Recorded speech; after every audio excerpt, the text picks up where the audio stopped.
The dream sequence serves as a vehicle for exploring the complex interplay between attraction, fear, and submission.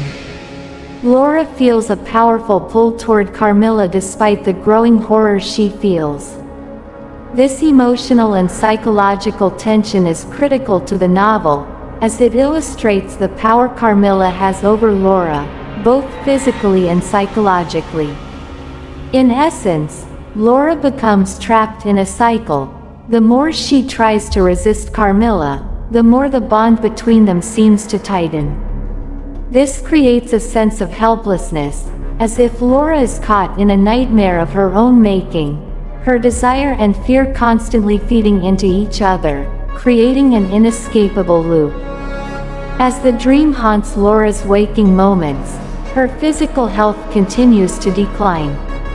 She experiences more frequent and intense bouts of weakness, dizziness, and fatigue. Her skin becomes pale, her appetite fades, and she feels a deep, unshakable sense of malaise that worsens with each passing day. The symptoms of her illness mirror the effects of vampiric predation, a slow draining of her vitality, a weakening of her physical strength, and an increasing disorientation. Laura is unable to explain her physical condition. She seeks medical advice, but the doctors are unable to diagnose her illness.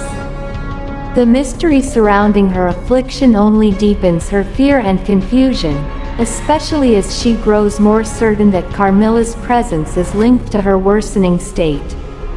Every time she encounters Carmilla, she feels a combination of attraction and dread, but she is now also aware, perhaps for the first time, that Carmilla is the source of her suffering. The idea of being slowly consumed, both physically and emotionally, adds to the horror of Laura's situation. She feels like a passive observer of her own decline, helpless and powerless to stop it. Despite the growing sense of terror, Laura finds it increasingly difficult to distance herself from Carmilla. In fact, the more she tries to escape, the more she feels drawn to her.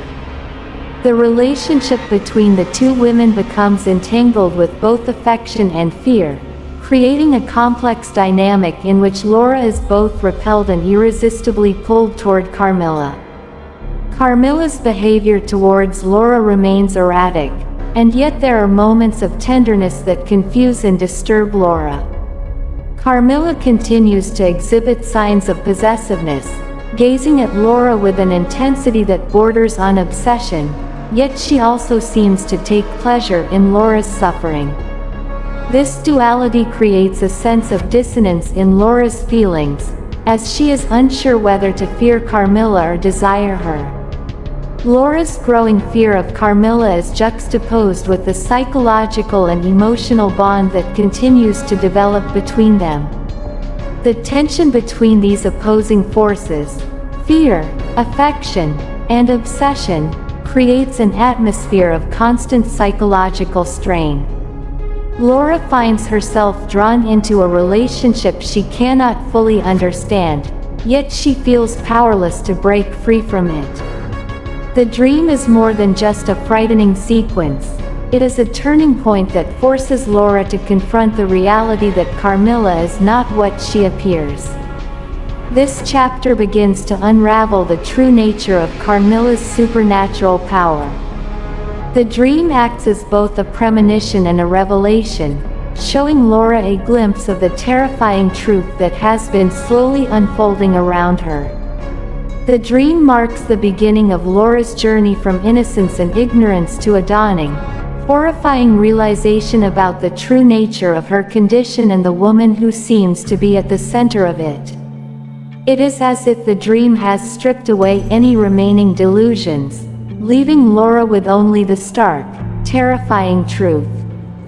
Carmilla is not just a friend or companion, but something much darker. At the same time, Laura's unwillingness to fully reject Carmilla complicates the narrative.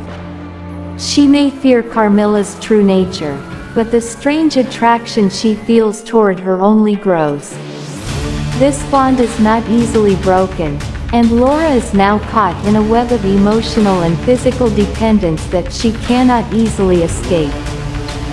The family doctor's arrival at the estate represents a critical intervention. His concern for Laura's worsening condition leads him to become more involved in her care. His background as an experienced and trusted family friend lends an air of authority to the narrative, but his investigation soon reveals the limits of reason when confronted with the supernatural forces at work. The doctor, though initially inclined to attribute Laura's symptoms to some form of natural illness, begins to question whether there could be a darker, hidden cause behind the girl's inexplicable decline.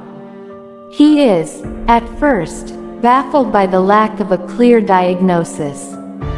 The mysterious nature of Laura's illness, coupled with the odd circumstances surrounding her symptoms, troubles him deeply.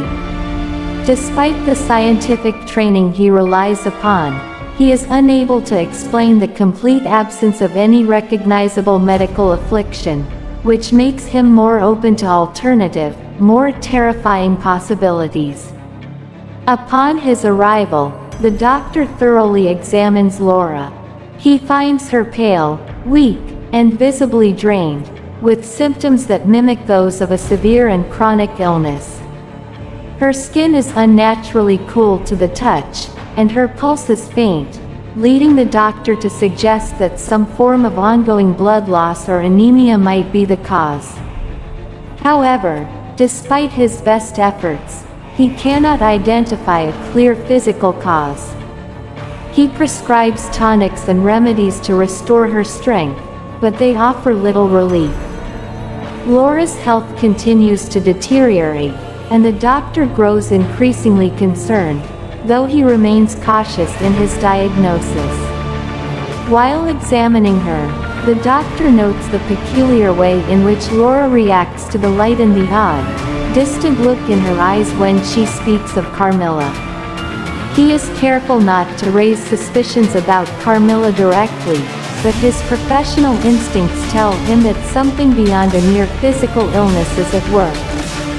As he leaves the room, he expresses his concerns to Laura's father, suggesting that they might need to consider more unusual explanations if her condition does not improve. During his visit, the doctor becomes more intrigued by the local folklore surrounding vampires and other supernatural phenomena. Though he is careful not to alarm Laura or her father, he hints at the possibility of unnatural causes for her symptoms. He is well aware of the various folk tales that have long existed in the area, stories of women who prey upon others in a vampiric manner, and these tales begin to surface in his mind as he contemplates the strange nature of Laura's illness. The doctor's interest in local legends is something that fascinates him, but he is reluctant to openly discuss these superstitions with his patients. He realizes that revealing too much could cause unnecessary alarm, so he speaks only in veiled terms, perhaps to test the waters. He makes mention of the notion of a female vampire, but he is careful to phrase it in a manner that avoids directly confronting Laura or her father with such unsettling ideas.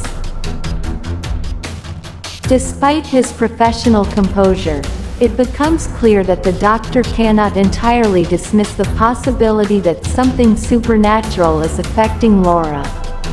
His acknowledgement of the vampire legend introduces a sense of dread, suggesting that even rational minds can be swayed by the weight of ancient fears. As Laura continues to battle her mysterious illness, her experiences become more nightmarish and difficult to distinguish from reality. The dreams she has are disturbing in nature, featuring vivid and grotesque images of Carmilla that seem to transcend mere imagination. These dreams take on an increasingly supernatural quality, with Carmilla appearing as a dark and predatory figure. Laura cannot escape the feeling that she is being watched and stalked by something malevolent, and her dreams feed into this sense of dread. In her dreams, Carmilla is often depicted as a vampire-like creature, graceful, yet predatory, and consuming in her every movement. The dreams blur the lines between affection and terror, as Laura feels both drawn to Carmilla and repulsed by her monstrous behavior. These dreams are more than mere subconscious reflections of fear. They seem to be prophetic, offering a terrifying glimpse into a possible future in which Carmilla's influence over Laura continues to grow. Laura's body and mind become increasingly entwined with the dream world. She begins to lose track of time, and the waking hours blend seamlessly with the nightmares that haunt her. This dream state intensifies the sense that something unnatural is taking hold of her. Her physical symptoms mirror the draining effect of Carmilla's nightly visitations, and each morning, Laura wakes feeling more weak and exhausted than before. While the doctor is increasingly convinced that Laura's illness is not merely physical, he is hesitant to fully confront her father with these suspicions. He knows that to suggest the possibility of supernatural causes, such as a vampire or other folkloric creature, could cause great distress. It would also be unscientific and unprofessional, potentially damaging his reputation as a doctor. However, his unease grows as Laura's condition continues to worsen.